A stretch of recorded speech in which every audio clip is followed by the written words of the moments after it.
اعوذ باللہ السمیع العلیم من الشیطان الرجیم من ہمزہ ونفخہ ونفثہ بسم اللہ الرحمن الرحیم الم تر ان الفلک تجری فی البحر بنعمت اللہ لیریکم من آیاتہ۔ ترجمہ قرآن کا سبق سورہ لقمان کا آخری رکوع ہے، آیت نمبر 31 سے۔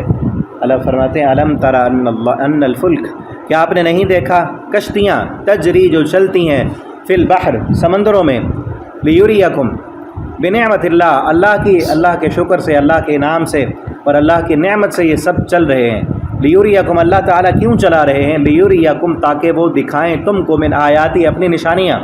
اللہ تعالیٰ یہ ساری نعمتیں، کشتیاں، زمین، اب دیکھیں نا کتنی بڑے بھاری بھرکم جہاز وہ چل رہے ہیں، اور ایک سوئٹ کو ڈال دو آپ، لوہے کا ایک کڑا چھلا ڈال دو، وہ گر جائے گا، ڈوب جائے گا۔ لیکن کس نے انسان کو یہ ٹیکنیک دی ہے کہ اس طرح کا بنانا ہے جہاز اور کشتی کو، انہیں ڈوبتی، اور کئی ٹنوں جو ہے ان پر وزن لادا جاتا ہے، کئی ٹن، پورا ہمارا شہر جو اس میں جہاز میں آ جائے، لیکن کتنا وزن اٹھا کے وہ سارے چل رہے ہیں۔ اللہ کی، اس پر اللہ کا شکر ادا کرنا چاہیے نا، نعمت اللہ، یہ اللہ کے شکر، اللہ کی مہربانی سے چلتے ہیں۔ لیوریکم، تاکہ اللہ تمہیں دکھائے اپنی نشانیاں۔ اس سمندر میں بھی سفر کر کے تم عیاشیاں نہ کرو۔ آج کل بڑے بڑے جہاز بن رہے ہیں، بحری جہاز، اس میں عیاشی اور فحاشی کا سامان ہے سارا، جبکہ اللہ فرماتے ہیں وہاں بھی جا کے تم اللہ کی نشانیوں کو دیکھو، سمندر کی موجوں کو دیکھ کر رب کو پہچانو۔ اور حدیث میں آتا ہے کہ سمندر روزانہ اللہ سے کہتا ہے کہ اللہ مجھے اجازت دے، یہ باغی اور نافرمان ہیں، ان کو میں اپنی لپیٹ میں لے کر تباہ کر دوں، لیکن اللہ تعالیٰ اجازت نہیں دیتے۔ جب اجازت ملے گی نا تب تو تباہیاں پھر جائیں گی۔ ان فی ذالک، بے شک اس میں بھی، لآیات، نشانی ہے، لکل صبار شکور، ہر بڑے صابر کے لیے اور بڑے شکر کرنے والے کے لیے۔ صبار بھی فعال کے وزن پر، اسم تفضیل، اور شکور فعول کے وزن پر۔ وَإِذَا غَشِيَهُمْ مَوْجٌ، اور جب ڈھانپ لیتی ہے ان کو کوئی موج، کالظلل، کس کی موج؟ سمندر کی موجیں، کالظلل، صاحبانوں کی طرح۔ جب یہ سفر کرتے ہیں سمندر کی موجیں ان کو گھیر لیتی ہیں، کالظلل، صاحبانوں کی طرح۔ دعوا اللہ، تو پھر فوراً پکارتے ہیں اللہ کو، مخلصین لہ الدین، اس کے لیے دین کو خالص کرتے ہوئے۔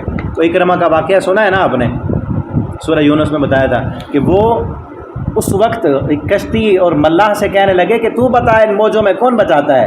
تو اس ملاح نے کہا کہ اگر ان موجوں سے بچنا ہے تو ایک اللہ کو بلاؤ، یہاں نہ بد بچا سکتا ہے، نہ یعوق یا نصر، نہ ہی تمہارے کوئی معبود کام آتے ہیں یہاں پہ۔ تو وہ مخلص ہو کر خالص اللہ سے دعا کرتے تھے۔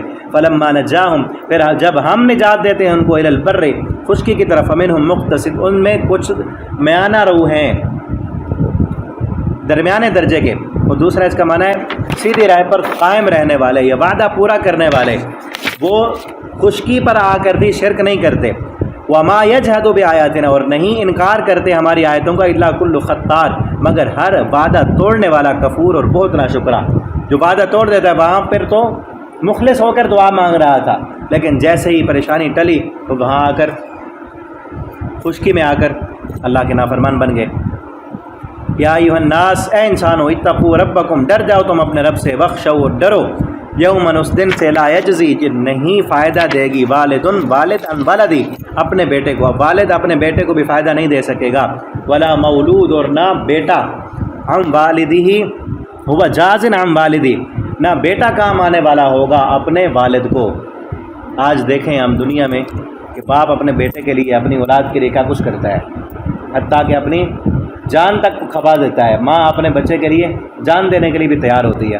اور انسان تو انسان رہا، جانوروں کے بھی، جانور بھی اللہ نے ان کو بھی اتنا شعور اور اتنے دل میں محبت ڈالی ہے۔ ابھی رات کو میں نے ایک ویڈیو دیکھی، ایک نا پرندہ ہے، یعنی کون سا، اس کے بل میں نا، اس کے درخت کے اندر اس نے گھونسلہ بنایا ہوا ہے، اس کے گھونسلے میں سانپ گھس جاتا ہے، تو سانپ کو مارنے کے لیے، اپنے بچوں کو بچانے کے لیے، سانپ اس کو پکڑ لیتا ہے، اس کے ساتھ وہ لڑتا ہے پرندہ، سانپ اس کو پکڑ لیتا ہے، وہ خود اس کی جان چلی جاتی ہے، لیکن اپنے بچے کی خاطر وہ لڑ رہا ہوتا ہے۔ انسان بھی اپنی اولاد کے لیے سارا کچھ کرتے ہیں، لیکن وہ دن اللہ فرماتے ہیں اس سے ڈرو جس دن انسان کہے گا، سورہ معارج میں ہے نا، اس دن انسان کیا کہے گا،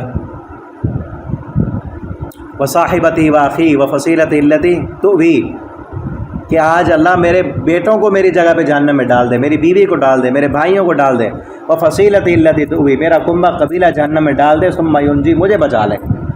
اس دن تو انسان یہ کہے گا، اس دن سے ڈرو اور اس دن کی تیاری کرو۔ ان وعد اللہ حق، بے شک اللہ کا وعدہ سچا ہے۔ فلا تغرنکم الحیات الدنیا، ہرگز نہ تمہیں دھوکے میں ڈالے یہ دنیا کی زندگی، اس کی رونقیں بہاریں یہ سب دھوکہ ہیں، دھوکے میں پڑے ہوئے ہیں انسان، دھوکے میں ہی پڑے ہوئے ہیں نا۔ جو انسان نماز نہیں پڑھ رہا، سود لے رہا ہے، حرام کے پیچھے بھاگ رہا ہے، وہ اس دنیا کے دھوکے میں مبتلا ہے، اس کو حقیقی زندگی کا پتہ ہی نہیں، اس کی کوئی تیاری نہیں کر رہا۔ ولا یغرنکم، اور ہرگز نہ دھوکے میں ڈالے تمہیں، باللہ اللہ سے، الغرور دھوکے باز، دغا باز کون ہے؟ شیطان۔ یہ دنیا بھی دھوکے باز ہے، یہ دنیا بھی دھوکے میں ڈالنے والی ہے، اور شیطان بھی دھوکے میں ڈالنے والا۔ اللہ نے کہہ دیا ان دونوں سے بچ کے رہنا۔ ان اللہ عندہ، بے شک اللہ تعالیٰ اسی کے پاس ہے، علم الساعہ، قیامت کا علم، قیامت کا علم اللہ کے پاس ہے، کسی اور کے پاس نہیں۔ وَيُنَزِّلُ الْغَيْثَ، اور بارش کے آنے کا علم بھی اللہ کے پاس ہے۔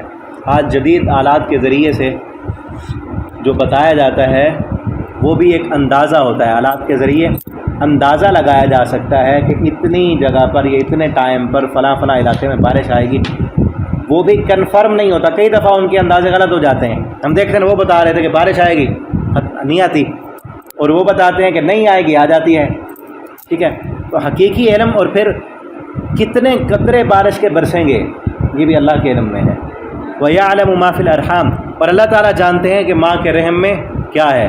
آج آلات کے ذریعے سے بتا دیا جاتا ہے کہ ماں کے رحم میں کیا ہے، ماں کے رحم میں کیا ہے، آلات کے ذریعے سے ہم معلوم کر لیتے ہیں، لیکن یہ نہیں بتا سکتے وہ آلات والے، وہ صرف مشین لگا کے دیکھتے ہیں کہ اندر کیا ہے، وہ یہ نہیں بتا سکتے کہ یہ زندہ بھی ہوگا، پیدا بھی ہوگا یا نہیں ہوگا، یہ نیک ہوگا، نافرمان ہوگا، کب پیدا ہوگا، یا ماں کے پیٹ میں فوت ہو جائے گا، کسی کو نہیں پتہ۔ آلات کے ذریعے صرف یہ بتاتے ہیں کہ بیٹا یا بیٹی، کئی دفعہ ان کا وہ اندازہ بھی غلط ہو جاتا ہے۔